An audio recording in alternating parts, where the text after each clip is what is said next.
روزے کے دنوں میں اور رمضان کے مہینے میں ہوئی ہے. صحابہ تو روزے کی حالت میں جہاد تک کیا کرتے تھے. ہم سے رکشہ نہیں چل پاتا ہے, ہم سے مزدوری نہیں ہو پاتی ہے. میرے بھائیوں, اگر روزے کی حالت میں یہ کام کیا جائے تو اور زیادہ ثواب ہے. ہمیں اس کی قدر کرنی چاہیے. السلام علیکم ورحمۃ اللہ وبرکاتہ.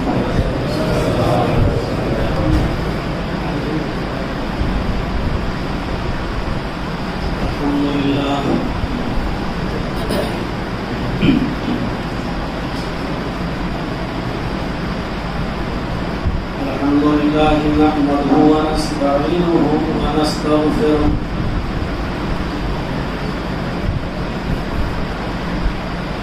ونعوذ بالله من شرور أنفسنا ومن سيئات أعمالنا.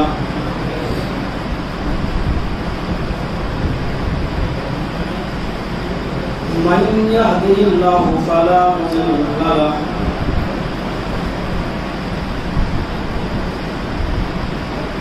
ومن يضلله فلا هادي له.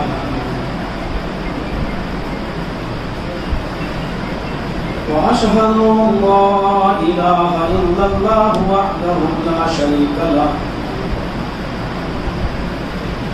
وأشهد أن محمدا عبده ورسوله. أما بعد فإن خير الحديث كتاب الله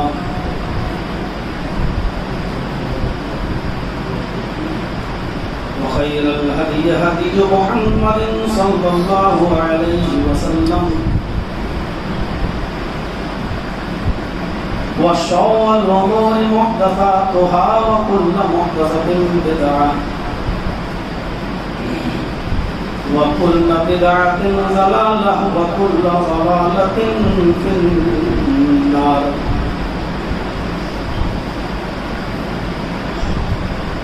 أعوذ بالله من الشيطان الرجيم. بسم الله الرحمن الرحيم.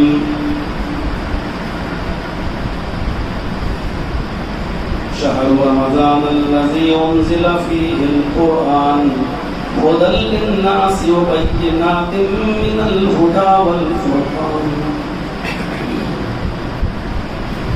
رب اشرح لي صدري ويسر لي أمري واحلل عقدة من لساني يفقهوا قولي.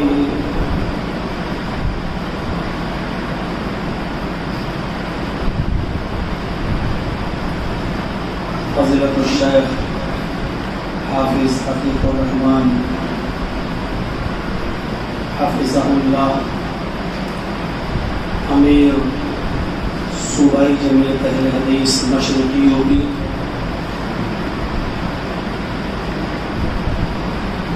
لکھنؤ کی جمعیت کے ناظم جناب محمد ندیم صاحب حفظہ اللہ, آپ کی اس مسجد کے امام و خطیب جناب مولانا حسین الرحمان صاحب حفظہ اللہ, اور اس مسجد کے تمام سامعین و حاضرین, اور جہاں تک ہماری آواز جا رہی ہے جن کے کان قرآن و سنت کی باتیں سن رہے ہیں, وہ سب اللہ رب العالمین کا بہت بڑا شکر ہے اور اس کا احسان عظیم ہے کہ اس نے ہمیں اور آپ کو اپنے اس گھر میں بیٹھ کر قرآن و سنت کی باتیں سننے کا سنہرا موقع عطا فرمایا ہے. حافظ عتیق الرحمان صاحب کی یہ کوشش رہتی ہے کہ جو بھی کوئی عالم یہاں تشریف لاتا ہے تو اس کو کچھ نہ کچھ موقع دے کر یہ دین کی خدمت لیتے رہتے ہیں, جس سے ہمارا ایمان تازہ ہوتا رہتا ہے. پہلے روزے کی تراویح میں نے اسی مسجد کے اندر ادا کی تھی, تو مجھے بھی کہا کہ آپ بھی تھوڑا سا 10-15 منٹ کا درس دے دیجیے, تو میں نے تقریباً آدھے گھنٹے کا درس دیا تھا.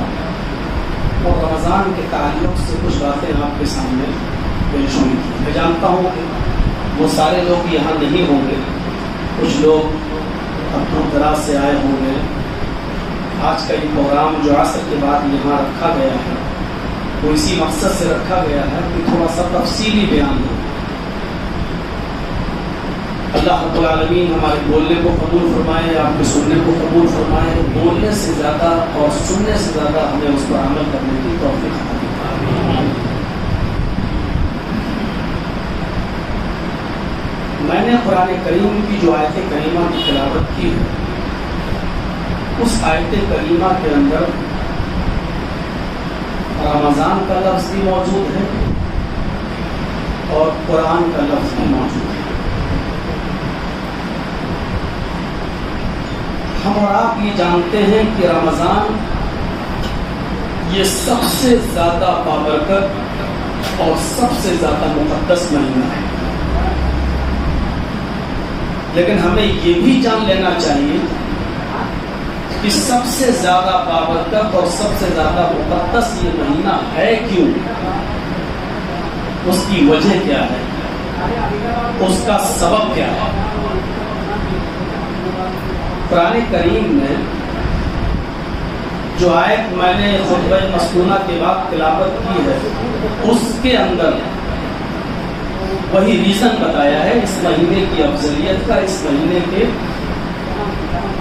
بڑا ہونے کا، بابرکت ہونے کا، معتبر ہونے کا. کہا کہ شہر رمضان الذی انزل فیہ القرآن، رمضان کا مہینہ وہ بابرکت مہینہ ہے کیونکہ اس مہینے کے اندر قرآن نازل کیا گیا. کتنا صاف اور شفاف الفاظ میں یہ بتایا گیا ہے کہ اس مہینے کو اعلیٰ اور ارفع اور بابرکت بنانے والی اگر کوئی کتاب ہے تو وہ قرآن ہے. اور آپ سرسری طور پر اگر ایک نظر ڈالیں، میں چند مثالیں آپ کو دیتا ہوں. ان مثالوں پر اگر آپ غور کریں گے تو آپ یہ دیکھیں گے کہ قرآن کی وجہ سے ہی ان کی اہمیت، ان کی فضیلت اور ان کا مقام اور مرتبہ بلند ہوا ہے. مکہ کے بارے میں قرآن میں پڑھیے تو مکہ تمام برائیوں کی جڑ. حدیث کی کتابیں تو اس مکہ کو محمد رسول اللہ کی آمد سے پہلے ام الخبائث کا نام دیتی تھی. مکے کو کیا کہا جاتا تھا؟ ام الخبائث. تمام برائیوں کی اور خباثت کی جڑ. کوئی گناہ ایسا نہیں تھا جو مکے کے اندر نہ ہوتا. جس طریقے سے جھوٹ کو تمام برائیوں کی جڑ کہا ہے، اسی طریقے سے مکہ کو تمام گناہوں کی جڑ قرار دیا ہے. ام الخبائث. کوئی گناہ ایسا نہیں تھا. باپ کے مرنے کے بعد لڑکا اپنی ماں کو اس لیے بیوی بنا لیا کرتا تھا کہ میری ماں خوبصورت ہے، اس کو کوئی دوسرا نکاح کا پیغام نہ دے دے. باپ کے مرنے کے بعد بیٹا اپنی ماں کا ہاتھ پکڑ کر باہر نکالتا تھا اور اپنی چادر اپنی ماں پر ڈال دیتا تھا. یہ اس بات کی نشانی ہوا کرتی تھی کہ اب میری ماں کو کوئی پیغام نکاح نہیں دے سکتا، کیونکہ اب میری ماں نہیں رہی، اس کو میں نے اپنی بیوی بنا. علامہ ابن قیم کی کتاب پڑھیے زاد المعاد، تفصیلی بحث اس کے اندر لکھی ہوئی ہے. بچی لڑکی پیدا ہوتی 2-3 سال 4 سال تک اس کو پالتا پوستا اور اس کے بعد میلے کے بہانے لے جاتا نیا کپڑا پہنا کر اور گڈھا پہلے سے کھدا رہتا، کہتا بیٹا اس میں جھانک کر دیکھو تمہاری ماں نظر آئے گی. اور جب بیٹی اس گڈھے میں جھانک کر دیکھتی تھی تو پیچھے سے دھکا دے دیتا تھا اور مٹی سے پورا کا پورا پاٹ دیتا تھا اپنی بیٹی کو, اور آخری سانس تک رکا رہتا تھا. اور جب یقین ہو جاتا تھا کہ میری بیٹی مر گئی تب وہ وہاں سے آتا تھا, اور آنے کے بعد اپنے سماج اور سوسائٹی میں جا کر جشن مناتا تھا, فخر کے ساتھ کہتا تھا کہ میں نے اپنی بیٹی کو آج دفن کر دیا. اس پر شراب کی محفلیں سجتی تھی اور جشن منایا جاتا تھا. یہ برائیوں کی جڑ تھی, جڑ دھماکہ. لیکن جب اس مکے کی سرزمین پر اللہ رب العالمین نے قرآن کریم کو نازل کیا, اور وہ جبل نور, وہ مکے سے تقریباً 3-4 کلومیٹر کی دوری پر آپ جائیں گے, اور اس جبل نور کی ایک وادی آج بھی جس پر چڑھنے میں ڈر لگتا ہے, آدمی کو پہنچتے ہو کہیں پھسل نہ جائے, اوپر سے گر نہ جائے نیچے. اب تو راستے بنا دیے گئے ہیں, لیکن پہلے وہاں کوئی راستہ بنا ہوا نہیں تھا. اس پہاڑی پر چڑھ کر کئی دن کا کھانا لے جا کر, اور اس پہاڑی کی ایک وادی میں جس کو غار ہرا کے نام سے جانا جاتا تھا, اس غار ہرا کی وادی میں اندر گھسنے کے بعد اللہ کی عبادت میں اپنے آپ کو لگا دینا, اور اسی میں اپنے آپ کو مصروف کر دینا, اور پھر انہی میں رمضان کی کسی رات میں جبرائیل امین کی آمد, اور پھر نبی اکرم کو جگانا, جھنجھوڑنا اور کہنا اقرا یا محمد, اے محمد پڑھو, اور محمد رسول اللہ کا اس پر جواب ما انا بقاری, میں پڑھا ہوا نہیں ہوں, میں کیا پڑھوں. حضرت جبرائیل پکڑتے ہیں اور دباتے ہیں, پھر چھوڑتے ہیں. اللہ کے نبی خود فرماتے ہیں پڑھیے بخاری شریف کتاب و بدل وحی, یہ چیپٹر جو بخاری کے اندر کھولیں گے اور پہلا ہی چیپٹر ہے کتاب و بدل وحی. حضرت جبرائیل نے اتنی تیز دبایا اور چھوڑا, اللہ کے نبی کہتے کہ جب جبرائیل نے مجھے دبایا تو لقد خشیت علی نفسی, مجھے لگا کہ اب میری جان چلی جائے گی, میری روح نکل جائے گی. اور چھوڑا, اور چھوڑنے کے بعد پھر کہا اقرا یا محمد, اے محمد پڑھو. میں نے پھر کہا ما انا بقاری, میں کیا پڑھوں. اس نے پھر دبایا سینے سے اور پھر چھوڑا اور کہا اقرا یا محمد, اے محمد پڑھو. میں نے پھر کہا ما انا بقاری, میں پڑھا ہوا نہیں ہوں. پھر اس نے پکڑا, پھر ہم کو چھوڑا, اور پھر کہا اقرا یا محمد, اے محمد پڑھو. تو میں نے پوچھا ماذا اقرأ, میں کیا پڑھوں. تو بار بار مجھ سے پڑھنے کے لیے کہہ رہے ہو کہ پڑھو پڑھو پڑھو. میں پیدا ہوا تو میرے باپ کا سایہ میرے اوپر نہیں تھا. 6 سال کی عمر کو پہنچا تو میری ماں بھی اس دار فانی سے کوچ کر گئی. 8 سال کا ہوا تو مجھے پالنے اور پوسنے والا میرا دادا بھی اس دنیا سے چلا گیا. میں نے کسی کے سامنے زانو تلمس طے نہیں کیا, کسی کی شاگردگی میں نے حاصل نہیں کی. میں کیا پڑھوں, مجھے کسی نے پڑھایا نہیں ہے, تم ہی بتاؤ کیا پڑھوں. اس وقت تاریخ کا یہ سب سے بڑا سبق اور جو قیامت کی سب تک باقی رہے گا, یہ پہلا سبق دیا تھا حضرت جبرائیل نے کہ اے محمد پڑھو اقرا بسم ربک الذی خلق, خلق الانسان من علق, اقرا وربک الاکرم الذی علم بالقلم, علم الانسان ما لم یعلم. یہ پہلا وہ درس تھا. نہ نماز کا حکم دیا گیا, نہ روزے کا حکم دیا گیا, نہ زکوٰۃ کا حکم دیا گیا, نہ حج کا حکم دیا گیا, کسی چیز کا حکم نہیں. یہاں صرف رب اور بندے کے تعلق کو استوار کیا جا رہا ہے کہ اپنے رب کے نام سے پڑھو, پڑھو اس رب کے نام سے. پہلے اس کی حقیقت کو پہچانو کہ وہ ہے کون, کیا ہے وہ. ایک اس دنیا میں چھوٹی سی سوئی اور ایک ماچس کی تیلی جب بغیر کسی بنانے والے کے وجود میں نہیں آ سکتی ہے تو یہ ساری دنیا اور دنیا کو چلانے کا نظام اور یہ سورج, یہ چاند, یہ ستارے, یہ سیارے, اور پوری حکمت کے ساتھ اتنی ہی بارش جتنی ہمیں ضرورت ہے, اتنی ہی سورج کی گرمی جتنی ہمارے اناجوں کو ضرورت ہے, اور جتنی ہمیں زندہ رکھ سکتی ہے جس کی حرارت. میرے بھائیوں, یہ سسٹم قدرت کا پہلے اس کو پہچانو.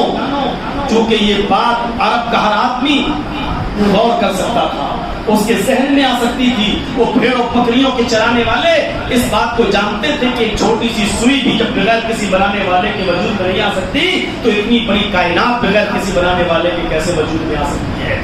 اس درس کے بعد، اس سبق کے بعد میرے بھائیوں، قرآن کی جو شروعات مکے کی جبل نور کی غار حرا کی وادی سے ہوتی ہے، اس نے مکے کو ام القری بنا دیا۔ یہ قرآن کی برکت تھی۔ جو مکہ تمام برائیوں کی جڑ تھا، اس مکے کے اندر جب قرآن کی شعائیں چمکتی ہیں، قرآن کی کرنیں چمکتی ہیں اور نازل ہوتی ہیں، تو اس مکہ کو ام القری کہہ دیا۔ پوری دنیا کی ہر بستی کی ماں، ہر گاؤں شہر کی ماں کہہ دیا ہے۔ یعنی جتنی برائیاں مکے میں تھیں، اب اتنی اچھائیاں مکے کے اندر ہوئی۔ اب یہ مکہ ان تمام خوبیوں کی جڑ ہو گئی۔ یہاں سے آپ اندازہ رکھیں، یہ ہے قرآن کا اعجاز۔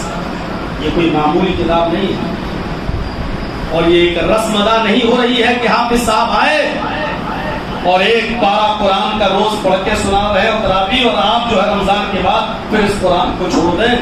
یہ ایک رسم ادا نہیں ہو رہی ہے، یہاں آپ کو قرآن کریم کے ساتھ آپ کا رشتہ جوڑا جا رہا ہے۔ شہر رمضان الذی انزل فیہ القرآن، رمضان کا مہینہ وہ بابرکت مہینہ جس مہینے کے اندر قرآن نازل کیا گیا۔ یہ قرآن جس بستی میں نازل ہوا، اس بستی کو ام الخبائث سے ام القری بنا دیا۔ یہ قرآن جس مہینے میں نازل ہوا، اس مہینے کو سید الشہور بنا دیا۔ 29 اور 30 دن تو ہر مہینے میں ہوتے ہیں، محرم میں، سفر میں، ربیع الاول میں، ربیع الثانی میں، جمادی الاول میں، جمادی الثانی میں، رجب میں، شعبان میں، رمضان میں، شوال میں، ذی القعدہ میں، ذی الحجہ میں، سب میں 29-30 دن ہوتے ہیں۔ رمضان میں بھی 29-30 دن ہیں، لیکن ان تمام مہینوں میں رمضان کا مہینہ سب سے افضل کیوں ہے؟ اس بات کا جواب یہ ہے کیونکہ اس مہینے کے اندر قرآن نازل ہے۔ اب آپ دیکھیے، قرآن نے جس بستی میں نازل ہوا، اس بستی کو ام القری بنا دیا۔ قرآن جس مہینے میں نازل ہوا، اس مہینے کو سید الشہور بنا دیا۔ اتنا ہی نہیں، قرآن جس مہینے کی جس رات کے اندر نازل ہوا، اللہ رب العالمین نے اس رات کو بھی کوئی معمولی رات نہیں رہنے دیا۔ انا انزلناہ فی لیلۃ القدر وما ادراک ما لیلۃ القدر لیلۃ القدر خیر من الف شہر۔ ہم نے اس قرآن کریم کو لیلۃ القدر میں نازل کیا۔ وما ادراک ما لیلۃ القدر، اے حاضرین و سامعین، آپ کو کیا معلوم، اے مخاطب آپ کو کیا معلوم کہ لیلۃ القدر کیا ہے؟ وما ادراک ما لیلۃ القدر، آپ کیا جانے لیلۃ القدر کیا ہے؟ سنو اس کی حقیقت، یہ لیلۃ القدر کیا ہے؟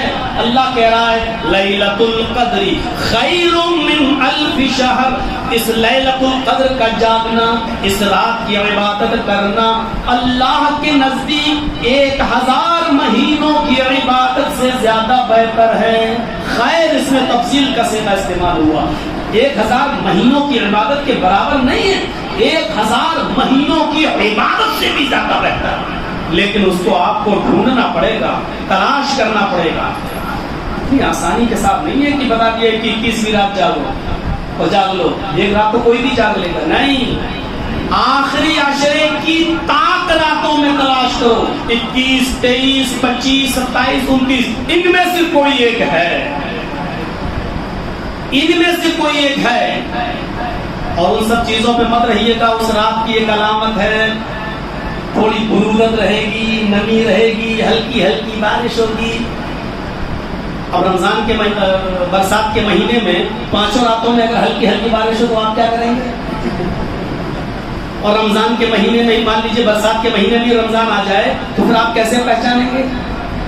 یہ سب ڈھکوسلے بازی ہے، اور یہ سب آپ کو چاروں راتوں سے دور کر کے ایک رات کا متلاشی بنایا جا رہا ہے۔ نہیں، اللہ کے نبی نے جب یہ کہہ دیا، خود اللہ کے نبی نے فرمایا کہ مجھے بتائی گئی، دکھائی گئی، اور میں آ رہا تھا تمہیں بتانے کے لیے، لیکن راستے میں جھگڑا ہو رہا تھا، ان 2 لوگوں کے جھگڑے کو مٹانے کے لیے میں ان میں صلح کرانے لگا، اور مجھ سے بھلا دی گئی کہ وہ رات کون سی ہے۔ جھگڑا اور اختلاف کتنی بری چیز ہے کہ نبی اکرم صلی اللہ علیہ وسلم اس رات کا علم بھول گئے جو اللہ کی طرف سے آپ کو بتایا گیا تھا، اور بھولے نہیں بلکہ اللہ رب العالمین نے بھلایا۔ اگر بھلایا نہیں ہوتا تو میرے بھائیوں یہ حرص یہ لالچ ہمارے اندر آتا کہاں سے؟ اللہ رب العالمین کا کوئی بھی کام حکمت سے خالی نہیں ہے۔ لیکن اس پہ یہ بات تو پتا چلے گی کہ اختلاف کتنی بری چیز ہے۔ آپ کو معلوم تھا کہ وہ کون سی رات بتانے آ رہے تھے، اختلاف دیکھا، ان میں صلح کرانے لگے تو بھول گئے۔ پھر آپ نے فرمایا کہ آخری عشرے کی طاق راتوں میں تلاش کرو، مجھے غالب یقین یہ کہ وہ ان 5 طاق راتوں میں سے کوئی طاق رات ہے، اور وہ چینج ہوتی رہتی ہے۔ ضروری نہیں ہے کہ 21 ہو تو 21 ہی رہے ہر رمضان میں، وہ چینج بھی ہوتی رہتی ہے، کبھی 21 کبھی 23 کبھی 25 کبھی 27 کبھی 29۔ لوگوں نے تو آج کل 27 کو زیادہ اہمیت دے رکھی ہے۔ میرے بھائیوں، چند ضعیف روایتوں کی بنیاد پر، ورنہ اللہ کے نبی نے آخری عشرے کی 5 طاق راتوں میں اس کو ڈھونڈنے کا حکم دیا ہے، 5 راتیں آپ کو جاگنا ہے۔ اچھا ایک بات بتائیے، اور پوری رات جاگنا ہے۔ بہت سے لوگ رات کے 12 بجے تک سو لیں گے، تراویح کے بعد آرام کر رہیں گے، 12 بجے کے بعد رات میں پھر قرآن لے کے بیٹھیں گے۔ ان کو شاید ہی سمجھتے ہیں کہ وہ 12 بجے کے بعد آتی ہے، نہیں، افطار کے بعد سے شروع ہوتی ہے حتی مطلع الفجر، فجر کے طلوع ہونے تک کبھی بھی آ سکتی ہے، اور وہ پوری رات عبادت کی ہے ضرور، لیکن پوری کی پوری رات آپ کو 1000 مہینوں کی عبادت سے بہتر نہیں ہے، بلکہ اس کا ایک لمحہ ہے، چند لمحے، 10 سیکنڈ 15 سیکنڈ کے لیے وہ وقت آتا ہے، بس آدھا گھنٹہ مان لو، پوری رات میں 10-15 سیکنڈ، 1 منٹ مان لو، 2 منٹ مان لو، بس 5 منٹ، اس سے زیادہ نہیں، اتنی دیر کے لیے وہ وقت آتا ہے۔ اس وقت میں، اتنی دیر میں، اس رات کے اس حصے میں اگر آپ اللہ کی عبادت کرتے ہوئے فرشتوں کو ملے، اور اللہ کو تمہیں اس حال میں ملے، اور فرشتوں نے تمہیں اس حال میں پایا، تو آپ کو 1000 مہینوں کی عبادت کا ثواب ملے گا۔ 11 بجے تک کھاتے رہیے کلچے نہاری اور کباب پراٹھا، اور 12 بجے کے بعد آئیے اور پھر کہیں ہم قرآن لے کے بیٹھ جائیں گے تو معاف کیجیے گا، وہ رات جا سکتی ہے، وہ حصہ جا سکتا ہے۔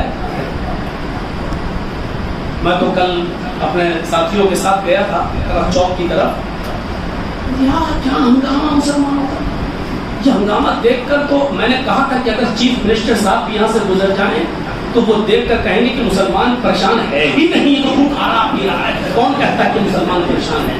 مسلمان تو 1 منٹ کے لیے پریشان ہے۔ ہماری حالت دیکھو، 3 بجے رات تک کباب پراٹھا قیمہ پراٹھے میں قوم کھا رہے ہیں، اور پھر کوئی کہے کہ ہمیں یہ پریشان کر رہا، وہ پریشان کر رہا، یہ قوم پریشان نظر آتی نہیں ہے، چاہے کسی کی بھی سرکار رہے، کہ کہاں پریشان ہے؟ یہ حال رمضان کے مہینے میں ہمارا اور آپ کا، تراویح کے بعد جہاں فوراً بستر پکڑنا چاہیے، اور سحری میں اٹھنے کی تیاری کرنا چاہیے، فجر کی جماعت کی تیاری کرنا چاہیے، صبح سے پھر قرآن کی تلاوت میں مصروف ہونا چاہیے، وہ پوری کی پوری قوم آج رات کو لہو و لعب کے اندر گزار رہی ہے۔ میرے پیارے ساتھیوں، رمضان کا مہینہ بھی اگر ہم نے قدر نہیں کی تو رمضان کا مہینہ بھی ہمیں خیر و برکات سے نہیں نواز سکتا ہے۔ خیر و برکت ہمیں تب ملے گی جب ہم نبی اکرم کے بتائے ہوئے طریقے پر چلیں گے۔ ڈاکٹر کی دوا ہمیں تب فائدہ کرے گی جب ہم اس کے بتائے ہوئے طریقے پر کھائیں گے۔ اس امت کا سب سے بڑا ڈاکٹر جناب محمد رسول اللہ صلی اللہ علیہ وسلم ہے۔ انہوں نے ہمیں جو بتایا، جب تک ہم اس طریقے پر نہیں چلیں گے ہماری اصلاح نہیں ہوگی، ہمیں شفا بھی نہیں ملے گی۔ قرآن وہ کتاب ہے کہ جس شہر میں نازل ہو وہ ام القرى بن جائے، جس مہینے میں نازل ہو وہ سید الشہور بن جائے، جس رات میں نازل ہو وہ رات تمام راتوں کی سردار بن جائے۔ 1000 مہینے ڈیوائڈ کرو، ایک سال میں 12 مہینے ہوتے، 12 سے 1000 مہینے کو ڈیوائڈ کریے تو 83 سال اور کچھ مہینے، تقریباً 4 یا 5 مہینے بنیں گے۔ آپ کو ایک رات کی عبادت کا ثواب 83 سال اور 84 سال کے برابر مل رہا ہے، اور برابر نہیں، خیر من الف شہر، اس سے بھی زیادہ بہتر ہے۔ صحابہ کرام نے کہا اللہ کے نبی پہلے زمانے کی امتوں کی عمر کتنی لمبی ہوا کرتی تھی، ان کا اشارہ تھا نوح علیہ السلام کی طرف۔ دیکھیں نوح علیہ السلام 900 سال زندہ رہے، بہت سے لوگ 500 سال پہلے زمانے کی قومیں زندہ رہی، کوئی 400 سال، کوئی 300 سال۔ ہماری عمریں تو بہت کم ہے، اور آپ ہی نے بتایا ہے کہ میری امت کی عمریں 60 و 70 کے بیچ میں ہے۔ بہت کم لوگ ایسے ہیں جو اس سے تجاوز کر جاتے ہیں اور 100 تک پہنچ جاتے ہیں۔ تو اے اللہ کے نبی، قیامت کے دن جنہوں نے 900 سال، 800 سال، 500 سال، 600 سال عبادتیں کی ہوں گی، اور ہم نے 60 70 80 سال، تو قیامت کے دن یہ لوگ ہم سے نیکیوں میں آگے ہوں گے، ہم سے نیکیوں میں آگے نکل جائیں گے، یہ جنت کے پہلے مستحق بن جائیں گے۔ ہمارے لیے دعا کریے اللہ تعالیٰ سے کہ اللہ ہماری عمروں کو بھی لمبا کر دے، تاکہ نیکیاں کر کے عبادتیں کر کے ہم بھی ان کے مد مقابل پہنچ جائیں۔ اس موقع پر نبی اکرم صلی اللہ علیہ وسلم نے ان سے پوچھا، کیا تمہیں اللہ نے لیلۃ القدر نہیں دی؟ کیا تمہیں اللہ تعالیٰ نے لیلۃ القدر نہیں دی؟ اگر تم اس لیلۃ القدر کو جاگنے والے بن جاؤ، 5 راتوں کا اہتمام کرنے والے بن جاؤ، اور اس حصے کو میں عبادت کرتے ہوئے پا جاؤ، تو 1 سال میں یہ 1 رات جو آپ کو ملے گی، یہ آپ کو 83-84 سال کی عبادت سے زیادہ ثواب دے گی۔ اور اگر آپ نے 60 سال کی زندگی گزاری تو کیلکولیٹ کر کے دیکھ لو، آپ نیکیوں میں پہلے زمانے کی امتوں سے آگے بڑھ جاؤ گے۔ ہماری عمریں کم ہیں، لیکن اللہ رب العالمین نے ثواب ہمارا بڑا رکھا ہے، نیکیاں ہماری بڑا رکھی ہے۔ شرط یہ ہے کہ اس کی قدر کرنے والا چاہیے، اس کی قدر کرنے والا چاہیے۔ تو رمضان کے مہینے، جس مہینے میں قرآن جس رات میں نازل ہوا، اللہ نے اس رات کی حیثیت کو بدل دیا۔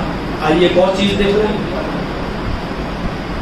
یہ قرآن جو فرشتہ لے کر آیا، دیکھیے سارے نبیوں پر، جتنے بھی نبی اس دنیا میں آئے اور جن کو کتب سماوی دی گئی، تورات، زبور، انجیل وغیرہ، اور صحف ابراہیم ہے، صحف موسیٰ ہے، زبر الاولین وغیرہ جو صحیفے جن کو دیے گئے، یہ صحف اور یہ کتابیں جبرائیل ہی لائے۔ موسیٰ پر تورات جبرائیل ہی لائے، عیسیٰ پر انجیل جبرائیل ہی لے کر آئے، اللہ کی طرف سے نازل کردہ کتابیں۔ لیکن اس وقت تک جب تک آدم سے لے کر عیسیٰ تک جبرائیل جس نبی کے پاس آئے، جو صحیفہ اور جو کتاب لے کر آئے، جبرائیل کی حیثیت صرف ایک فرشتے کی حیثیت تھی، معمولی فرشتے تھے، ایک عام فرشتوں سے زیادہ ان کی کوئی حیثیت نہیں تھی۔ لیکن جب اللہ رب العالمین نے قرآن دے کر جبرائیل امین کو بھیجا، اور یہ قرآن جب جناب محمد رسول اللہ صلی اللہ علیہ وسلم پر نازل ہوا، اور جبرائیل جب قرآن کی نورانی تعلیمات لے کر جبرائیل جب اللہ کے نبی صلی اللہ علیہ وسلم کے پاس آئے، تو اس قرآن کے نزول کی وجہ سے اور اس قرآن کو لانے کی وجہ سے اللہ رب العالمین نے جبرائیل کو سید الملائکہ، تمام فرشتوں کا سردار بنا دیا۔ یہاں سے اندازہ لگا سکتے ہیں قرآن یہ صرف نوٹنکی کے لیے نہیں آیا، کوئی مر جائے تب پڑھ لو بس، یا کوئی دکان کھولو تب پڑھ لو، اس کے بعد جھوٹ کا کاروبار کرو۔ میرے جملوں کو باہر جانے کے بعد کوئی توڑ مروڑ کر پیش نہ کرنا۔ یہ مت کہنا کہ مولانا نے یہ منع کر دیا، وہ منع کر دیا۔ میں منع نہیں کر رہا ہوں، میں یہ کہہ رہا ہوں کہ نوٹنکی کے لیے نہیں آیا قرآن۔ ایک بار دکان کھولی، گیا مکان بنایا، قرآن پڑھ لیا، اس کے بعد اس میں ٹی وی چلاؤ، گانے چلنے دو، اور اس کے اندر ہماری بیویاں اور بیٹیاں دیکھیں، ساس بھی کبھی بہو تھی، یہ سب ناٹک اس میں چلتے رہیں، اور کہو کہ اب تو ہمارے گھر میں کبھی شیطان آ ہی نہیں سکتا، کیونکہ ہم نے قرآن پڑھ لیا ہے، قرآن کی برکت نازل ہو گئی۔ اگر قرآن کریم کی کے پڑھنے سے ایسی برکتیں اگر مل جاتی تو معاف کیجیے گا، اندرا گاندھی سب سے پہلے جنت میں جائے گی، کیونکہ اس کو جب گولیوں سے بھونا گیا اور مارا گیا تو تین بار قرآن پڑھے گئے، اس کی سمادھی پر 3 مرتبہ قرآن خوانی کی گئی۔ ضمیر فروش مولویوں نے 3 دفعہ قرآن پڑھا، جبکہ معلوم ہے کہ کوئی کافر چاہے جتنا اس پر قرآن پڑھا جائے، بخشا جائے، وہ بخشا نہیں جا سکتا، لیکن ضمیر فروش مولویوں کی کمی نہیں. آج بھی روپے اور پیسوں میں مسئلے بکتے ہیں، فتوے بکتے ہیں، آج بھی آپ دیکھ سکتے ہیں. تو میرے بھائیوں میں کہنا یہ چاہ رہا ہوں کہ نوٹنکی نہیں ہونی چاہیے اس قرآن کے ساتھ. قرآن جب جبرائیل لے کر آئے تو قرآن کی برکت سے اللہ رب العالمین نے جبرائیل کو سید الملائکہ بنا دیا. اچھا سنیے، آدم سے لے کر محمد رسول اللہ تک جتنے بھی نبی آئے وہ صرف نبی تھے، پیغمبر تھے. اور سارے نبی کی الگ بات ہے کہ کسی کا مقام کسی سے بڑا ہو سکتا ہے. فضلناہم علی بعض، ہم نے بعض کو بعض میں فضیلت دی ہے، ٹھیک ہے مانتا ہوں. لیکن جب جبریل یہ قرآن جناب محمد رسول اللہ صلی اللہ علیہ وسلم پر نازل کرتے ہیں، نزل علی محمد، یہ قرآن جب محمد رسول اللہ پر اتارا گیا، جب اللہ کے نبی صلی اللہ علیہ وسلم کے قلب اطہر پر یہ قرآن کی آیتیں نازل کی گئی، تو اس قرآن کی برکت سے اللہ نے محمد رسول اللہ کو ایک معمولی نبی نہیں رہنے دیا، بلکہ سید الانبیاء بنا دیا، تمام نبیوں کا سردار، تمام پیغمبروں کا سردار. قرآن کو جو قوم پڑھتی ہے اور اس پر ایمان لاتی ہے وہ خیر امت ہو جاتی ہے. کنتم خیر امت اخرجت للناس، مومنوں تم سب سے بہتر امت ہو، اس لیے کہ تم قرآن میں جن چیزوں کا حکم دیا گیا ان کا حکم دیتے ہو، اور جن چیزوں سے روکا گیا تم اس سے روکتے ہو. آئیے ایک اور چیز بتا دوں، دنیا میں بہت سی علوم ہیں، science, technology, physics, chemistry, bio, بہت سے سبجیکٹ دنیا میں پڑھائے جاتے ہیں. کوئی تعلیم بری نہیں ہے، ہر تعلیم اچھی ہے اور پڑھنا چاہیے اگر وہ اچھے مقصد سے پڑھی جا رہی ہے. چھری کا بنانا برا نہیں ہے اگر اس چھری کے بنانے کی نیت یہ ہو کہ اس سے سبزی کاٹی جائے، پیاز کاٹی جائے، گاجر اور مولی کاٹی جائے. یہ چھری کا بنانا اس وقت ناجائز ہو جاتا ہے جب اس کا مقصد یہ ہو کہ ہم کسی کا مرڈر کریں اور کسی کا قتل کریں. تعلیم کوئی بری نہیں ہے، ہر تعلیم اچھی ہے، بشرط یہ کہ ہماری نیت اچھی ہونی چاہیے. لیکن قرآن کریم ایک ایسی کتاب ہے جس کے بارے میں اللہ کے نبی صلی اللہ علیہ وسلم نے فرمایا خیرکم من تعلم القرآن وعلمہ، دنیا میں سب سے بہتر لوگ وہ ہیں. یہ کوئی معمولی آدمی نہیں کہہ رہا ہے، یہ شخصیت محمد رسول اللہ کی ہے. اور کیا فرما رہے ہیں اللہ کے نبی؟ خیرکم من تعلم القرآن وعلمہ، تم میں سب سے بہتر، سب سے اچھے لوگ وہ ہیں جو قرآن کو خود سیکھتے ہیں اور دوسروں کو سکھاتے ہیں. علوم کوئی برے نہیں ہیں، سب اچھے ہیں، لیکن دنیا میں سب سے بہتر لوگ وہ ہیں جو قرآن کو سیکھتے ہیں اور دوسروں کو سکھاتے ہیں. بایو پڑھیں گے بایو ملے گی، کیمسٹری پڑھیں گے کیمسٹری ملے گی. آپ جو کتاب پڑھیں گے اس میں آپ کو ایک فن ملے گا، لیکن قرآن ایک ایسی کتاب ہے اس میں سائنس بھی ملے گی، اس میں آپ کو جغرافیہ بھی ملے گا، اس میں آپ کو تاریخ بھی ملے گی. جو شخص جس فن کا ماہر ہے، ایکسپرٹ ہے جس فن کے اندر، وہ قرآن جو جب پڑھتا ہے تو معاف کیجیے گا وہ وہی چیزیں قرآن میں تلاش کرنے لگتا ہے.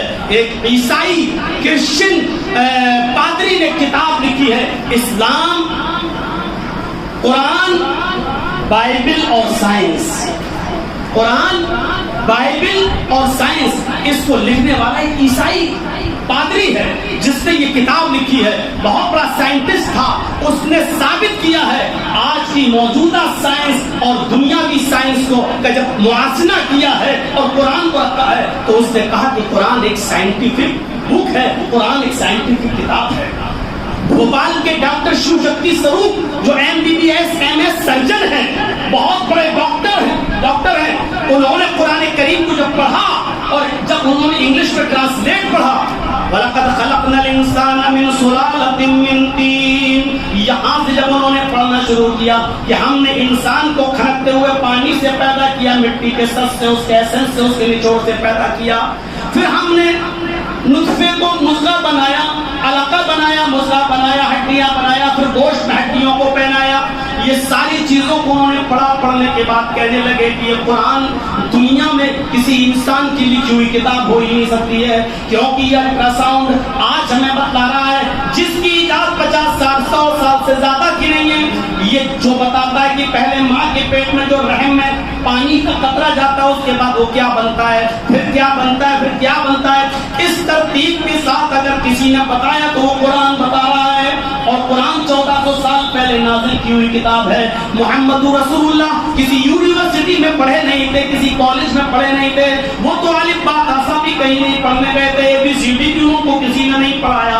پھر محمد رسول اللہ نے اگر یہ کتاب خود لکھ لی ہوتی تو اتنی بڑی سائنس ان کو کیسے معلوم ہو گئی؟ ڈاکٹر شیو شکتی سروپ اسی وقت اسلام لاتا ہے اور اس کا آج نام اسلام الحق ہے۔ اس کی بیوی کا نام جو پہلے سرسوتی تھا آج خدیجہ ہے، اور اس کی بیٹی کا نام عائشہ ہے۔ ہماری ماں بہن بیٹیاں کیا پردہ کریں گی جو آج اسلام الحق کی بیٹی MBBS کرنے بھوپال کے میڈیکل کالج میں جب جاتی ہے تو حجاب کے ساتھ ہاتھوں میں ساکس اور پیروں میں آپ کے پیروں میں ساکس پہن کر اور ہاتھوں میں گلوز پہن کر جا رہی ہے، اور اس کا چہرہ کوئی نہیں، اور وہ پڑھ رہی ہے حجاب کے ساتھ MBBS کر چکی ہے، اب وہ MS وہ بھی کر رہی ہے۔ تو میرے بھائیوں، ہماری ماں بہن بیٹیاں کیا پردہ کریں گی؟ اور 20 رمضان گزرنے دیجئے، ساری اوریانیت و بے پردگی کا بازار آپ کو اسی خطرہ میں نظر آئے گا، آپ کو اسی علاقے میں نظر آئے گا۔ یہاں ہنس رہے اور دانت پھاڑ رہے ہیں، دانت پھاڑنے والوں سنو، یہ ہماری اپنی بیٹیاں ہوں گی، ہماری اپنی بہنیں ہوں گی، اس لیے ہنسنا اور دانت پھاڑنے کے بجائے اگر ہم ان پر کنٹرول کرنے والے بنتے تو آج کرناٹک جیسے حجاب کے مدعے ہمارے یہاں نہیں ہوتے، اس پر بابلہ نہیں ہوتا۔ یہ مگر بچ کے آنسو بہانا چھوڑیے، اس سے زیادہ بہتر یہ تھا کہ ہم عملی جامہ خود پہنا کر دیکھیں، کنٹرول کر کے دیکھیں۔ یہ گھڑیال کے آنسو سب بہا لیتے ہیں اور 2-4 دن کے بعد سب آنسو بند ہو جاتے ہیں، وہ اپنے مقصد میں کامیاب ہو جاتے ہیں۔ ہم جو جس فن کا ماہر ہے اس کو قرآن اسی فن کی کتاب نظر آتی ہے۔ کوئی تاریخ کا ماہر ہو، ہسٹری، تو وہ قرآن پڑھتا ہے، اس کو تاریخ کے تمام صفحات اڑنے کی ضرورت نہیں، پھر اس کو قرآن میں وہ ماضی پاس کی تاریخ ملتی چلی جاتی ہے۔ قرآن ایک ایسی کتاب ہے۔ پھر سے ایک سرسری طور پر دیکھ لیجئے، قرآن جس بستی میں نازل ہوا وہ بستی تمام بستیوں کی سردار بن گئی۔ قرآن جس مہینے میں نازل ہوا وہ سید الشہور تمام مہینوں کا سردار بن گیا۔ قرآن جس رات میں نازل ہوا وہ رات تمام راتوں کی سردار بن گئی۔ قرآن جو فرشتہ لے کر آیا وہ فرشتہ تمام فرشتوں کا سردار بن گیا۔ قرآن جس نبی پر نازل ہوا وہ نبی تمام پیغمبروں کے سردار، تمام انبیاء کے سردار بن گئے۔ قرآن جس قوم نے پڑھا وہ تمام قوموں کی سردار بن گئی۔ قرآن جو پڑھتے ہیں، سیکھتے ہیں اور سکھاتے ہیں وہ دنیا کے سب سے بہترین مخلوق ہے، ان سے اچھا کوئی نہیں۔ بھلے ہی ہم ان حافظوں کو حقارت کی نظر سے دیکھیں، بھلے ہی ہم ان حافظوں کو بری نظر سے دیکھیں اور یہ دیکھیں کہ ان کا فیوچر کیا ہے، لیکن حقیقت یہ ہے رب کعبہ کی قسم، یہ حافظ یا حفظ کرنے والے بچے جب زمین کے اوپر چلتے ہیں تو یہ زمین کے اوپر نہیں بلکہ فرشتے ان کے لیے اپنے پیر بچھا لیتے ہیں، اپنے پر بچھا دیتے ہیں فرشتے۔ سمندر کی مچھلیاں ان کے لیے دعا کرتی ہے۔ اللہ کی قسم جو اعجاز اللہ رب العالمین نے ان حافظ قرآن کو اور ان قرآن سیکھنے والوں کو دیا ہے وہ کسی بڑے سے بڑے سیلیبریٹی کو بھی حاصل نہیں ہے، چاہے وہ آپ کی نظر میں کوئی بھی ہو، کتنا بڑا وہ ہیرو کیوں نہ ہو۔ اللہ کی قسم آج وہ مر گیا، کل اس کا کوئی نام لینے والا نہیں ہوگا، لیکن اس حافظ قرآن کے باپ سے پوچھو جب اس کے سر کے اوپر سونے کا تاج رکھا جائے گا اور وہ چمک رہا ہوگا تو ساری دنیا رشک کی نظر سے دیکھے گی اور دیکھتے ہی سمجھ جائے گی کہ اس باپ نے اپنے بیٹے کو حافظ قرآن بنایا تھا، اس باپ نے اپنے بیٹے کو حافظ قرآن بنایا تھا۔ روزے کا نمبر تو بعد میں آتا ہے، پہلے یہ دیکھیں کہ قرآن کے ساتھ ہمارا ربط کیا ہے، قرآن کے ساتھ ہمارا ناطہ کیا ہے۔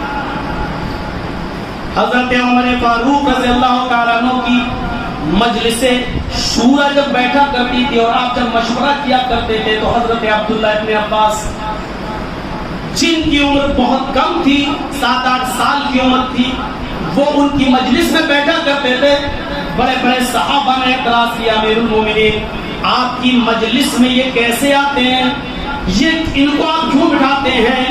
تو حضرت عبداللہ حضرت عمر فاروق نے ان کو جواب دیا یہ چھوٹا بچہ نہیں ہے، انہو عالم بالقرآن، یہ قرآن کا سب سے بڑا عالم ہے، سب سے بڑا عالم ہے، یعنی کم عمری کے باوجود قرآن کا علم ہے اس کے پاس اور قرآن کی فصاحت ہے اس کے پاس، اور ہم ان کو کیوں نہ اپنی مجلس میں بٹھائیں۔ حضرت عمر فاروق کے زمانے میں تو ان کی عمر تھوڑی زیادہ ہو گئی تھی، اللہ کے رسول کے زمانے میں یہ 5-6 سال کے تھے، لیکن جب حضرت عمر خلیفہ بنے تو یہ ان کی مجلس میں آیا کرتے تھے، اور جب مجلس میں آتے تھے تو ان کی عمر سب سے کم تھی۔ حضرت ابو ہریرہ جیسے بڑے بڑے فقیہ و صحابہ، لیکن جب اعتراض کرتے تھے اتنی کم عمر میں یہ کیوں آتے ہیں، تو اللہ حضرت عمر فاروق نے کیا کہا، یہ وہ صحابی ہیں کہ جن کے بارے میں اللہ کے نبی نے دعا کی تھی کہ اللہ قرآن نازل تو نے میرے اوپر کیا ہے، لیکن قرآن کا علم عطا فرما اور سمجھ عطا فرما اللہ کو، اس لیے میں ان کو اپنی مجلس میں بٹھاتا ہوں۔ نافع بن عبد الحارث الخزائی مکے کے گورنر تھے، مسلم پڑھی، حضرت عمر فاروق سے ملنے کے لیے یہ مدینے چلے گئے۔ حضرت عمر نے جب نافع بن عبد الحارث الخزائی کو دیکھا تو کھڑے ہو گئے اور کہا کہ آئے نافع ادھر آؤ، تم ہم سے ملنے چلے آئے ہو؟ جی۔ پھر مکے کا والی کس کو بنایا، مکے کا ذمہ دار کس کو بنا کر آئے ہو، مکے کی باغڈور کس کو سونپ کر آئے ہو؟ میں نے تو تمہیں مکے کا گورنر بنایا تھا۔ پھر مکے کی حکومت، مکے کی باغڈور کس کو سونپا ہے آپ نے؟ نافع بن عبد الحارث الخزائی کہتے ہیں امیر المومنین میں نے مکہ کا گورنر اور مکہ کا والی اپنے آزاد کردہ غلام ابن ابزہ کو بنایا ہے، میں اس کو بنا کر آیا ہوں۔ حضرت عمر کی آنکھیں اور سرخ ہو گئی، تم نے اپنے آزاد کردہ غلام کو بنا دیا، ایسی کیا خوبی دیکھی تم نے اپنے غلام کے اندر، وہ بھی آزاد کردہ غلام کے اندر، اور تم اس کو اتنی بڑی باغڈور دے کے چلے آئے ہو، مکے کی پوری ذمہ داری سونپ کے چلے آئے ہو، کیا خوبی دیکھی؟ تو حضرت نافع بن عبد الحارث الخزائی نے جو جواب دیا مسلم شریف کی حدیث میں آج بھی لکھا ہوا ہے، انہ عالم بالقرآن، انہ قاری بکتاب اللہ وعالم بالفرائض۔ میں نے مکے کا گورنر ابن ابزہ کو اپنے آزاد کردہ غلام کو اس لیے بنایا ہے کیونکہ وہ اللہ کی کتاب قرآن کے سب سے بڑے قاری ہیں، اس کو اچھا پڑھنے والے ہیں، وہ عالم بالفرائض، اور فرائض کے بہت بڑے عالم ہیں، کس کا کتنا حق ہے زمین و جائیداد کے اندر، بیٹی کا حق کتنا ہے، بیٹے کا کتنا ہے، ماں کا کتنا ہے، بہن کا کتنا ہے، اس معاملے میں وہ بہت زیادہ ماہر ہیں، فرائض کا علم رکھتے ہیں۔ میں ان کو آزاد کردہ غلام کو مکے کا گورنر بنا کر آیا ہوں۔ حضرت عمر نے جب یہ سنا تو چپ ہو گئے اور فرمایا اب میں تم سے کچھ نہیں کہوں گا، کیونکہ میں نے محمد رسول اللہ کو یہ فرماتے ہوئے سنا ہے، اللہ کے نبی کو یہ فرماتے ہوئے سنا ہے کہ ان اللہ یرفع بہذا الکتاب اقواما ویضع بہ الاخرین۔ اللہ رب العالمین اسی قرآن کی وجہ سے بہت سی قوموں کو عزت دیتا ہے، جو اس پر عمل کرتی ہے تو ان کو عزت دیتا ہے، اور جب اس پر عمل کرنا چھوڑ دیتی ہیں تو اللہ رب العالمین اس قرآن کو چھوڑنے کی وجہ سے ان قوموں کو ذلیل و رسوا کر دیتا ہے۔ مسلمانوں، آج ہم ذلیل ہیں، رسوا ہیں، اور دنیا کے ہر ملک میں آج ہم رسوا اور ذلیل ہو رہے ہیں۔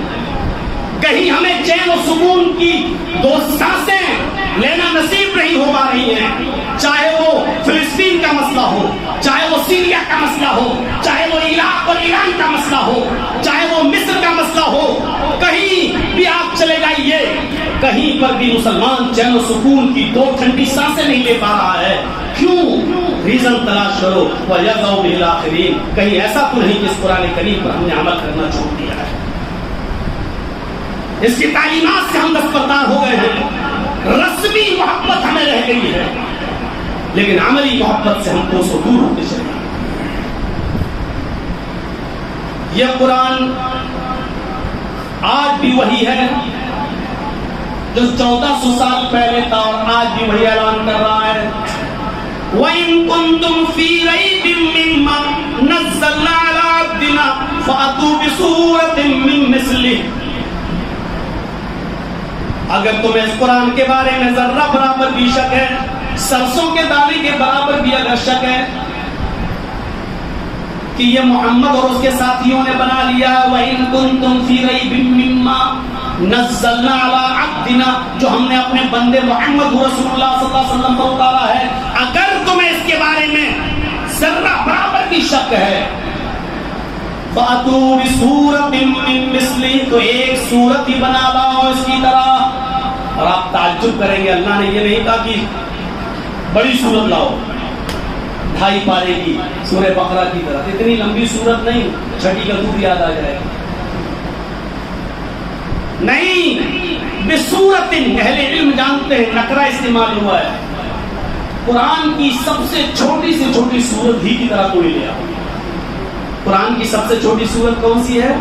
سورہ کوثر، اِنَّا أَعْطَيْنَاكَ الْكَوْثَرَ فَصَلِّ لِرَبِّكَ وَانْحَرْ إِنَّ شَانِئَكَ هُوَ الْأَبْتَرُ۔ قرآن یہ کہہ رہا ہے کہ اگر تمہیں اس قرآن کے بارے میں شک ہے تو جاؤ اس جیسی سب سے چھوٹی سورت کی طرح ہی کوئی سورت بنا لاؤ۔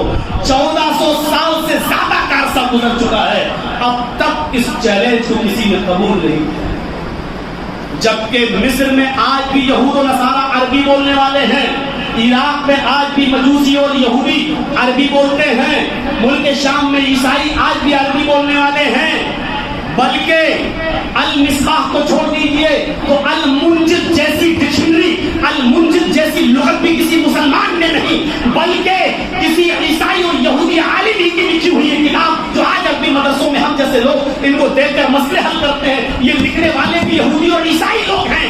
اتنی بڑی بڑی ڈکشنریاں عربی میں لغتیں لکھ ڈالی، لیکن آج تک قرآن کی صاحب کا چیلنج قبول نہیں کر سکے، آج بھی وہ پست ہیں، جھکے ہوئے ہیں، لیکن قرآن کی طرح کوئی صورت نہیں بنا پائے۔ رسمی محبت چھوڑیے، کسی کے مر جانے تک محدود مت کریے، نئی دکان اور نئے مکان اور نئے آفس تک محدود مت رکھیے، اپنی عملی زندگی کے اندر اس کو اپنائیے، یہ کتاب آپ کی زندگی بدل دے گی، آپ کی زندگی بدل دے گی، جیسے ڈاکٹر شیو شکتی سروپ کی بدلی اور آج وہ اسلام اٹھاتا ہے۔ میرے پیارے ساتھیوں، اس کتاب سے ہمیں اپنا رشتہ جوڑنا ہے۔ حضرت حسان ابن ثابت نے کعبے کی دیوار پر یہ 3 آیتیں لکھ دی تھی، مشاعرہ ہوتا تھا، شاعروں کا ایک چیلنج ہوتا تھا، میں نے ایک شعر لکھا، دوسرا شاعر کہتا تھا اس میں یہ کمی ہے، دوسرا شعر لکھ دیتا تھا، دوسرا شاعر اس میں یہ کمی ہے، تیسرا شعر لکھ دیتا تھا، یہ، اور جب بند ہو جاتا تھا تو اس کو انعام دیا جاتا تھا، اس کا کوئی جواب نہیں دیا، اس کا مطلب سب سے اچھا اس کا شعر ہے، اس کو ایوارڈ دیا جاتا تھا۔ تو ایک دن حسان ابن ثابت نے پتہ نہیں کیا ان کے دماغ میں آیا، وہ گئے اور خانہ کعبہ کی دیوار پر لکھ کر چلے آئے، اِنَّا أَعْطَيْنَاكَ الْكَوْثَرَ فَصَلِّ لِرَبِّكَ وَانْحَرْ إِنَّ شَانِئَكَ هُوَ الْأَبْتَرُ، اور نیچے لکھ دیا حسان ابن ثابت، یعنی یہ اشعار حسان ابن ثابت کے ہیں۔ اب جو آیت ہیں یہ کیسے اشعار ہیں یار؟ ایک شعر 2 لائن کا ہوتا ہے، تو ایک شعر تو سمجھ میں آ رہا ہے اِنَّا أَعْطَيْنَاكَ الْكَوْثَرَ فَصَلِّ لِرَبِّكَ وَانْحَرْ، ایک ہو گیا شعر إِنَّ شَانِئَكَ هُوَ الْأَبْتَرُ، چوتھی لائن تو ہے ہی نہیں، یہ کیسا شعر ہے؟ اچھا چوتھی لائن نہیں ہے تو کیا وہ بات تو پوری ہو گئی ہے؟ تاکہ انعام دیا جائے، کوئی جواب نہیں دے رہا اس کا، تو ایک بڑا شاعر اٹھا اور کہنے لگا نہیں، مجھے آج رات کی مہلت دیجیے، کل تک میں شعر میں کمی نکالوں گی۔ لے لو، مہلت دے دی گئی، مہلت دے دی گئی، رات بھر سوچتا رہا، اب جو وہ بناتا تھا اس کے بدلے میں وہ خود مر جاتا تھا، جو لکھتا تھا وہ خود مر رہا تھا۔ تو اس نے سوچا کہ چلو 3 لائنیں تو اس کو ویسے ہی رہنے دو، چوتھے لائن کی کمی ہے اس کو پورا کر دو، تو اس نے چوتھی لائن اپنی طرف سے لکھ دی، اور چوتھی لائن لکھی نہیں بلکہ اس نے اپنی بے بسی اور اپنی کمزوری کا اعتراف کیا تھا اس کے اندر۔ صبح لوگ آئے، کہا کچھ کمی نکلی، کہاں نکلی، کہا کیا، کہا چوتھی لائن کی کمی تھی وہ میں نے لکھ دی۔ حسان ابن ثابت کہتے ہو ہی نہیں سکتا، کہا چلو دیکھ لو، دروازہ کھولا گیا، لائنیں پڑھی گئی، پورا مجمع موجود، شعر پڑھے جا رہے ہیں، وہی 3 لائنیں تو حسان ابن ثابت والی انا اعطیناک الکوثر فصل لربک وانحر ان شانئک هو الابتر. اور نیچے جو چوتھی لائن اس نے لکھا وہ نیچے اس شاعر نے لکھا ما ھذا کلام البشر. اوپر والی یہ تینوں لائنیں کسی انسان کا کلام ہو ہی نہیں سکتی ہے. حسان ابن ثابت تم جھوٹ بول رہے ہو, یہ تمہارا کلام نہیں ہے. یہ اوپر والی لائنیں کسی انسان کا کلام ہو ہی نہیں سکتی ہیں. حسان ابن ثابت مسکراتے ہوئے اٹھتے ہیں اور کہتے ہیں تم نے بالکل صحیح کہا, تنزیل من رب العالمین. یہ اوپر والی تینوں لائنیں اللہ رب العالمین کی طرف سے نازل کی ہوئی ہے. یہ تھا کلام پاک کا مقدس معجزہ جس سے دنیا آج عاجز ہے اور کمزور ہے, آج تک نہیں لا پائی. اسی لیے آج بھی دیکھیے قرآن کریم کی کچھ آیتوں کو لوگ ہٹانے کی بات کرتے ہیں. میں اس طرف جانا نہیں چاہتا. جو اس کو بدلنے کی بات کرتے ہیں اللہ انہی کو بدل دیتا ہے. مثالیں آپ کے سامنے موجود ہیں, ہمیں اس پر تبصرہ کرنے کی ضرورت نہیں ہے. دنیا میں ایسی کوئی طاقت پیدا نہیں ہوئی ہے جو قرآن کریم کو بدل. یہ قدرتی اصول ہے, اس کے اندر بہت بحث چلتی ہے ٹی وی ڈیبیٹ کے اوپر, اور کبھی کبھی ہم بھی جاتے ہیں, اور بنگال میں تو خیر ہمیں پوری اجازت ہے جس طریقے سے ہم چاہتے ہیں بولتے ہیں ٹی وی ڈیبیٹ دوسری جگہوں پر بھی. اور صاحب 1400 سال پرانا والا اسلام کب تک پیش کرتے رہو گے؟ موجودہ حالات کی طرف آئیے, کچھ بدلو. ٹیبل پرانی ہو جاتی ہے, نئی ٹیبل وجود میں آتی ہے. مائک پرانا ہو جاتا ہے, نیا مائک وجود میں آتا ہے. کتابیں پرانی ہو جاتی, نئی کتابیں. عمارتیں پرانی ہو جاتی, نئی عمارتیں وجود میں آتی ہیں. گھر مکان پرانے ہو جاتے ہیں تو نئے بنائے جاتے ہیں. وہی 1400 سال گھسے پٹے مسائل تم بتاتے چلے جا رہے ہو. چور کے ہاتھ کاٹ دو, زناکار زانی کو پتھروں سے مار مار کے سنسار کر دو. ارے موجودہ حالات کے تحت کچھ بدلو, لیٹسٹ پن لائیے, نیا پن لائیے, ماڈرن پن لائیے. اور اس کا جواب ہمیں میڈیا والوں کو دینا پڑتا ہے اس موقع پر کہ دنیا میں دنیاوی چیزیں ہو تو ہم ان کو بدلیں, اور دنیا میں کسی نے بنایا ہو تو ہم اس کو بدلیں. لیکن اسلام تو قدرتی نظام ہے, قدرتی چیزیں نہیں بدلتی ہیں. میز انسان بناتا ہے, انسان کی بنائی ہوئی چیز بدل سکتی ہے. مکان انسان بناتا ہے, پرانا ہو جائے بھی نیا. لیکن اسلام انسان کا بنایا ہوا نہیں ہے, یہ قدرت کی طرف سے نازل کیا ہوا مذہب ہے جو چینج نہیں ہو سکتا ہے. پھر اس کا بحث کی نہیں, اس کے اندر کچھ ماڈرن بنانا چاہیے. ہر پرانی چیز کی جگہ نئی چیز آتی ہے. تو پھر میں نے وہاں مثال دی, میں نے کہا سورج ہمیشہ پورب سے نکلتا ہے اور پشچم میں ڈوبتا ہے. یہ اصول, یہ ضابطہ, یہ قانون بہت پرانا ہو چکا ہے. اب شاید آپ کی کھوپڑی یہ چاہے گی کہ آپ پشچم سے نکلنا چاہیے اور پورب میں ڈوبنا چاہیے. میں نے کہا اس میڈیا والے سے کہ آم کے پیڑ سے آم اور انگور کی بیل میں انگور, لوکی سے لوکی اور تربوز سے تربوز پیدا ہوتا ہے. اور یہ قانون بہت پرانا ہو چکا ہے. اب اس قانون کو بدلنا چاہیے. اب نئے قانون کی ضرورت ہے. اب آم سے امرود اور امرود سے انگور پیدا ہونا چاہیے. ماں کے پیٹ سے پہلے بچہ پیدا ہوتا تھا, پھر جوان ہوتا اور پھر بوڑھا ہو کر ایک اپنی عمر گزار کر انتقال کر جاتا. یہ سسٹم بھی بہت پرانا ہو چکا ہے. میں نے کہا میڈیا والوں اس سسٹم کو بدلو اور کہو کہ چینج کرو. ایک بچے کو بڑا کرنے میں سالوں لگ جاتے ہیں. اب قانون بننا چاہیے کہ بڑا پلایا ہوا آدمی 18-20 سال کا پیدا ہو تاکہ محنت نہ کرنا پڑے. یہ قانون بھی بہت پرانا ہو چکا. ماں کے پیٹ سے پہلے بوڑھا پیدا ہو, پھر جوان ہو, پھر بچہ ہو کے مرنا چاہیے. اس قانون کو بدلو. ارے آپ پاگل ہیں کیا؟ یہ قانون کون بدل سکتا ہے؟ میں نے کہا چھوڑیے, ایک قانون بدلوا دیجیے جو اسکولوں میں پڑھایا جاتا ہے. کہا کیا؟ میں نے کہا 2 4 4 4 8 یہ شروع سے لے کے اب تک پڑھایا جاتا رہا ہے اور آج بھی پڑھایا جاتا رہا ہے. اسکولوں میں جا کے ٹیچروں سے کہو کہ اس سسٹم کو بدلو, میتھمیٹکس کے اس اصول کو بدلو اور اب 2 2 3 اور 3 3 5 پڑھاؤ. نہیں پڑھا سکتے ہو آپ. کوئی پرانی چیز اس لیے چینجنگ کے لائق ہے کہ وہ پرانی ہے, یہ غلط ہے. ہر پرانی چیز نئی نہیں ہوتی ہے, اور اسلام تو پرانا ہو ہی نہیں سکتا ہے. یہ جس سال اور جس ایام اور جس جگہ پر آئے گا وہاں کے لوگوں کے لیے اسلام اسی وقت اس حالات کے تحت اسلام کے اندر مسائل آپ کو ملتے ہوئے نظر آئیں گے.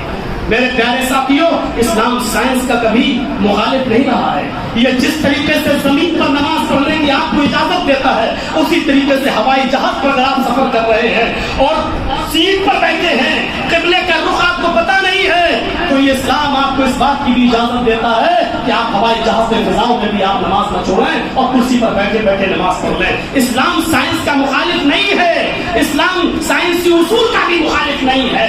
میرے بھائیوں، یہ حدیث کے اصول ہیں اور ضابطے کی چاند دے کر روزہ رکھو اور چاند دے کر عید مناؤ.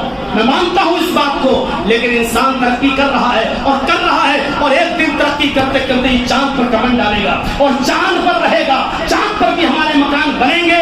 امریکہ چاند پر اپنی زمین بیچنا بھی شروع کر دیا ہے اور لوگ چاند پر زمین خریدنا بھی شروع کر دیے ہیں. آکسیجن پہنچانے کا انتظام کیا جا رہا ہے. سائنس ترقی کر رہی ہے اور قرآن نے اس کا انکار بھی نہیں کیا. سخر لکم ما فی السماوات و ما فی الارض، اللہ نے زمین و آسمان کی ساری چیزیں تمہارے تابع کر دی ہیں. قرآن اس بات کا اعلان بھی کر رہا ہے کہ کوئی چیز تم سے دور نہیں ہے، تم سب پر حکومت کرو گے. تم قوام ہو، تم حاکم ہو. چاند و سورج تک بھی تم پہنچ جاؤ گے. حالانکہ سورج تک پہنچنا بھی بہت ممکن ہے، دیکھیں تو سیٹ ٹیکنیک آتی ہے، لیکن چاند تک تم پہنچ جاؤ. اب سوال پیدا ہوتا ہے کہ جب انسان چاند پر رہے گا تو کیا دیکھ کر روزہ رکھے گا اور کیا دیکھ کر عید منائے گا؟ کیونکہ حدیث تو کہتی چاند دیکھ کر روزہ رکھو اور چاند دیکھ کر عید مناؤ. جب انسان چاند پر ہی رہے گا تو کیا دیکھ کر روزہ رکھے گا اور کیا دیکھ کر عید منائے گا؟ تو میرے بھائیوں، اس وقت حدیث اور قرآن اس وقت بھی رہنمائی کریں گے اور زمین سے ہمارا رشتہ ختم نہیں ہوگا. میں پوچھتا ہوں کہ زمین سے کیا رشتہ وہ ختم کر لے گا؟ جب چاند پہ پہنچے گا تو زمین سے اس کا رشتہ رہے گا. جس طریقے سے آج یہاں بیٹھے بیٹھے ہم بمبئی میں فون کر کے پوچھ لیتے ہیں کہ آپ لوگوں نے چاند دیکھا، بمبئی میں کلکتہ میں ہم پوچھ لیتے ہیں چاند نظر آیا، اور اسی کی بنیاد پر ہم چاند کی تصدیق کا اعلان کر کے روزے اور نماز کے حکام جاری کر دیتے ہیں. اسی طریقے سے ہم چاند پر رہیں گے تو دنیا والوں سے ہم رابطہ کر کے پوچھ لیں گے آپ لوگوں نے چاند دیکھا کہ نہیں دیکھا. میرے پیارے ساتھیوں، اسلام کبھی پرانا نہیں ہوا. یہ جتنا نیا دور آئے گا اسلام کی رہنمائی ہر وقت ملتی ہے. بحث دیکھو بھی، ہم ٹائم مانگ مانگ کے تھک گئے کہ ہمیں بلاؤ. ایک بار بلا کے دیکھو ٹی وی پر، اور ایک بار بلایا بھی اور گئے بھی تو سوال بھی دے دی اور جواب بھی دے دی کہ یہ سوال ہے، یہ آپ سے پوچھے جائیں گے اور یہ آپ کو جواب دینا ہے. دیکھ لو یہ ہو رہا. جتنے بھی ملا مولوی ٹی وی پہ آ رہے ہیں نا، یہ سب غدار قوم ہے. یاد رکھیے گا، سب غدار قوم ہے. آر بھارت پہ جانے کی کیا ضرورت ہے؟ زی نیوز پہ جانے کی کیا ضرورت ہے؟ آپ بتائیے ان چینلوں پر ملا مولویوں کو کیا کیا، جبکہ یہ بالکل جیسے یہ دن کے روشنی میں کوئی کہہ سکتا ہے یہ دن ہے، یہ بالکل اتنا ہی صاف ہے کہ یہ چینل کس کے اشاروں پہ چل رہے ہیں. اس کے باوجود تم یہاں جا رہے ہو. تمہیں معلوم ہے کہ سوال کیا ہوگا اور تمہیں جواب کیا دینا یہ بھی ہمیں معلوم ہے، کیونکہ ہم خود ہوگی ہے. ہمیں سوال بھی دیے گئے اور جواب بھی دیے گئے، لیکن ہم نے لات مار دی بھاگ آئے. ہم نے کہا سوال بھی تمہارے، جواب بھی تمہارے. میں نے کہا کہ نہیں، زمین فروشی اتنی اس حد تک صحیح نہیں ہے کہ ہم اس سوال بھی تمہارے اور جواب بھی تمہارے. بات صاحب فائدہ کیا کر لیں گے؟ آپ کو 10,000 روپے دے دیں.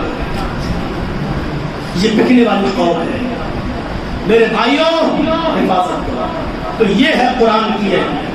اور پھر کہا کہ ہم نے رمضان کے مہینے میں داخل، رمضان کا مہینہ وہ مہینہ جس مہینے میں قرآن نازل ہوا. قرآن کی اتنی سی اہمیت کو سننے کے بعد اب آئیے ذرا رمضان. میں نے کل جمعے کے خطبے میں بتایا تھا، عربی زبان میں رمضان کا لفظ رمز سے مشتق ہے، اور رمز کے معنی عربی میں ہوتے جلانا، برباد کرنا، جھلسانا، ختم کرنا، اور اسی رمز سے بنا ہے رمضان. یا اللہ اس مہینے میں آدمی کیا جلاتا ہے، کیا برباد کرتا ہے، کیا بھسم کرتا ہے، کیا مٹاتا ہے. اس مہینے میں آدمی نیکیاں کر کے گناہوں کو بھسم کرتا ہے، گناہوں کو مٹاتا ہے. اس لیے اس مہینے کا نام کیا ہے؟ رمضان. گناہوں کو مٹانے کا مہینہ، گناہوں کو ختم کرنے کا مہینہ، گناہوں کو برباد کرنے کا مہینہ. اب یاد رکھیے، رمضان رمضان رمضان کیا ہے؟ رمضان، رمضان کا معنی گناہوں کو مٹانے کا، گناہوں کو جلانے کا مہینہ. بڑا ہی بدقسمت ہے وہ انسان جو اس مہینے کو پائے اور پھر اپنے گناہوں کو برباد کر کے، بھسم کر کے نیک کام نہ کر سکے اور اپنی جنت نہ بنا سکے. اس سے بڑا بدقسمت کوئی نہیں. حضرت عمر فاروق نے ایک نوجوان کو دیکھا کہ رمضان کے مہینے میں روزے کی دنوں میں وہ شراب کے نشے میں دھت ہے.